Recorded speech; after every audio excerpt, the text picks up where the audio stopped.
Hi అండి, అందరికీ నమస్కారం. నేనండి మీ Yadagiri Dharmarapu. Welcome back our channel organic family.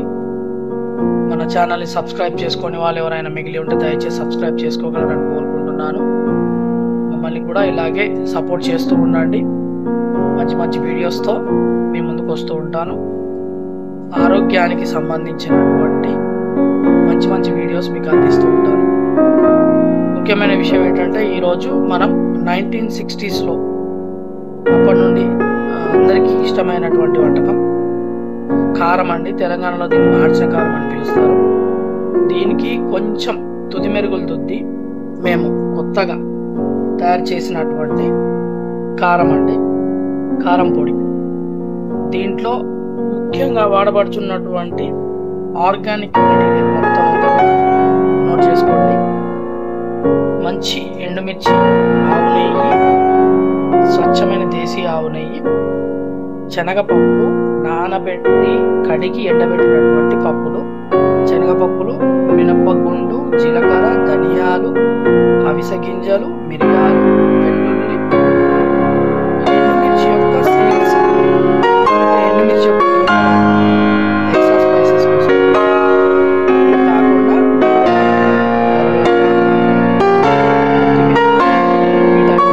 కడిగి ఆరబెట్టి నేతిలో వేయించి పక్కన పెట్టుకోవాలి.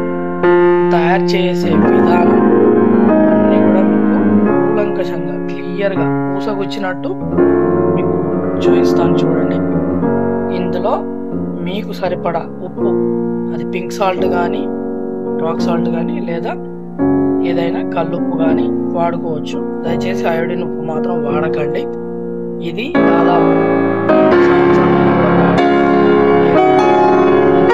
తడి అనేది ఎండుమిర్చిని ఇలా దూరంగా వేయించుకోవాలి. నేతిలో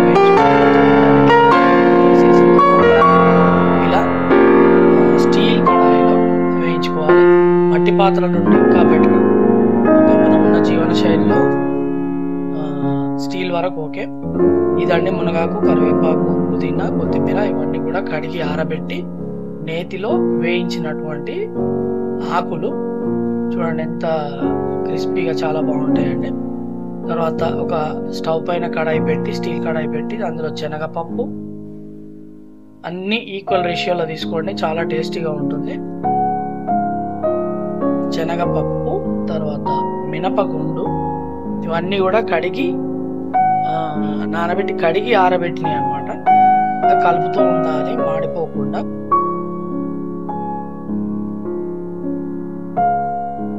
ఈ కలుపుతున్న ఈ వుడెన్ స్పూన్ ఏదైతే ఉందో అది వెదురుతో చేసినటువంటిది కాబట్టి మీకు ఎలాంటి హార్మ్ఫుల్ అనేది ఉండదు.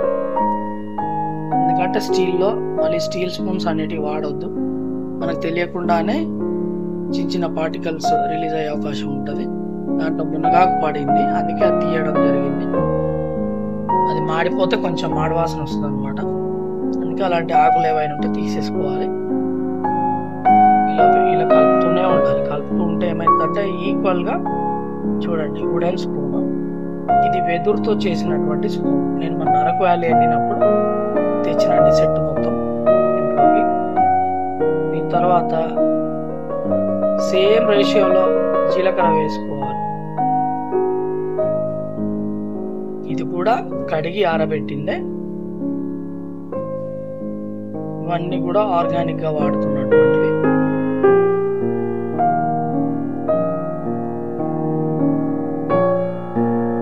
జీలకర్ర వేసుకొని అలాగే బాగా వేపుకోవాలి. దీంట్లో నెయ్యి కానీ ఏదో వేయాల్సిన అవసరం లేదు. బాగా పొడి కావాలంటే కొంచెం డ్రైగానే వేయించాలి.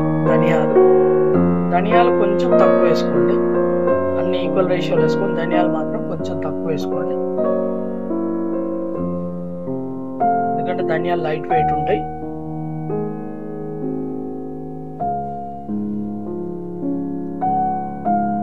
వాము కూడా వేసుకోవచ్చు మీకు నచ్చితే, కానీ అవసరం అయితే లేదు. దీంట్లో చాలా మందికి తెలియదు ఏంటంటే మనం ఫ్లాక్స్ సీడ్ వాడతాం. దీంట్లో మిరియాలండి, ఇవి మిరియాలు కూడా చాలా తక్కువ వేసుకోవాలి. ఎందుకంటే మనం ఎండుమిర్చి యొక్క సీడ్ వాడినాం కదా, అదే కొంచెం స్పైసీగా ఉంటుంది. మిరియాలు కొంచెం తక్కువ వేసుకోండి. తర్వాత ఈ మునగాకు, ఈ ఎండుమిర్చి,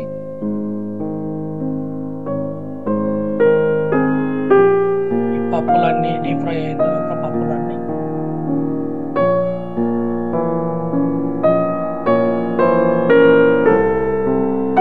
వెల్లుల్లి,